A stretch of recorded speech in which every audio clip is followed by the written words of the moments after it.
बुलंदशहर से रीशु कुमार पत्रकार की रिपोर्ट। सूरजभान सरस्वती विद्या मंदिर इंटर कॉलेज में विज्ञान प्रदर्शनी का हुआ आयोजन।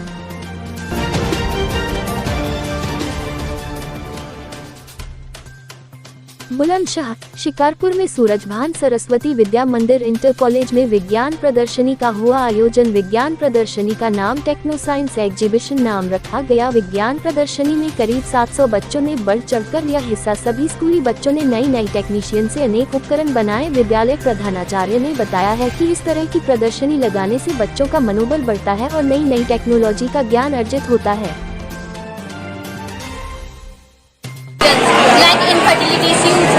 Endometriosis, polycystic ovary syndrome, in uterine fibroids, and it is also reported in this reason for same-sex couples or people choose IVF for many reasons.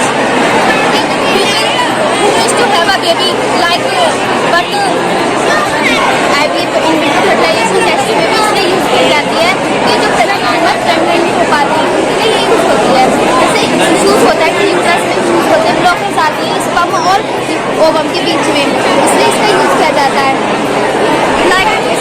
वैज्ञानिक सोच का विकास हो, ऐसा सोचकर इस विज्ञान प्रदर्शनी का आयोजन किया। इस विज्ञान प्रदर्शनी का विशेष महत्व यह है कि हमने इसका साइंस एग्जीबिशन ना करके नाम टेक्नो साइंस एग्जीबिशन नाम रखा है, क्योंकि इसमें रोबोटिक साइंस भी बालकों ने अपने जो है क्षमता का विकास किया है। ड्रोन कैसे बनते हैं, कैसे उड़ता है, भविष्य में रोबोट कैसे काम करेगा, हमारी सुविधाओं को रोबोट कैसे बताएगा।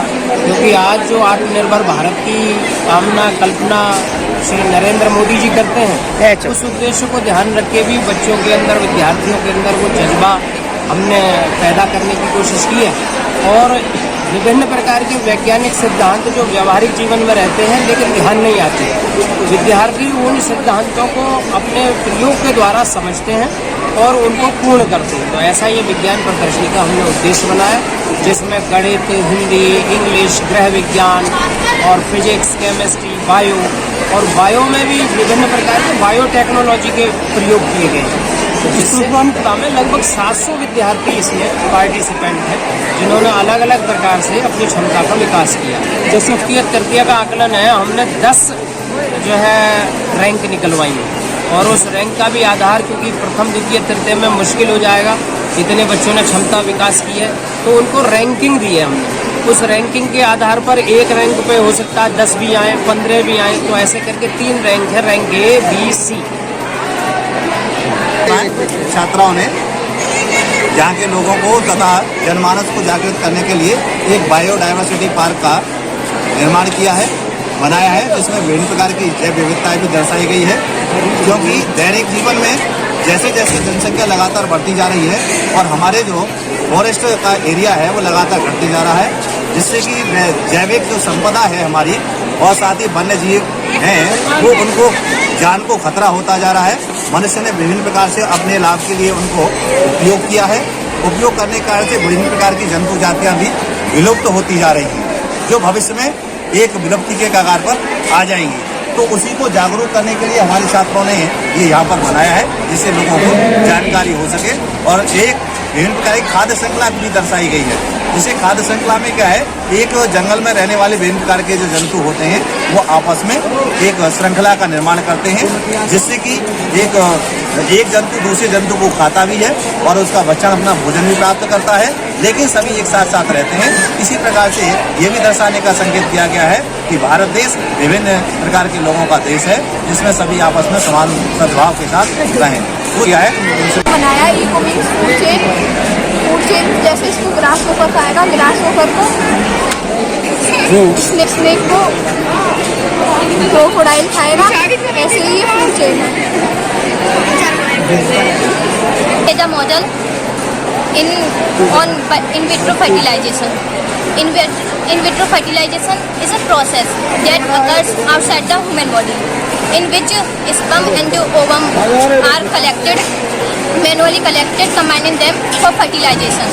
In vitro, people choose IVF for many reasons, like infertility issues, polycystic ovary syndrome, uterine fibroids, and endometriosis, etc. And it is also reproductive option for same-sex couples or people who wish to have a baby without a partner. And it is a type of assisted reproductive technologies available. And its full process. In first process, an injection is given for the woman. For more eggs are developed in the ovaries. If more eggs are developed in the ovaries, then the success of chances of IVF is very high. And in second process, we collect eggs from the ovaries of women, and third step, we collect sperm of men in the test tube, and then combining them manually in the lab for fertilization. After fertilization, zygote is developed, and then blastula, and then morula, and then blastula, and then gastrula, and then embryo, and then embryo is transferred into the uterus of the woman, and implants into the uterine wall of the uterus. Then pregnancy occurs. इसके बारे में लोगों को बहुत ही कम पता है। अगर इस चीज़ के बारे में अगर महिलाओं को पता हो तो कोई भी अपने बच्चे से दुखी नहीं रह पाएगी, मतलब बच्चे ना होने के कारण वो दुखी नहीं रह पाएगी। यह चीज़ बहुत ही ज़रूरी है। अगर ये सभी को पता हो तो बहुत ही अच्छा है। ये अभी बहुत कम लोगों को पता है इस चीज़ के बारे में, IVF फर्टिलाइजेशन के बारे में।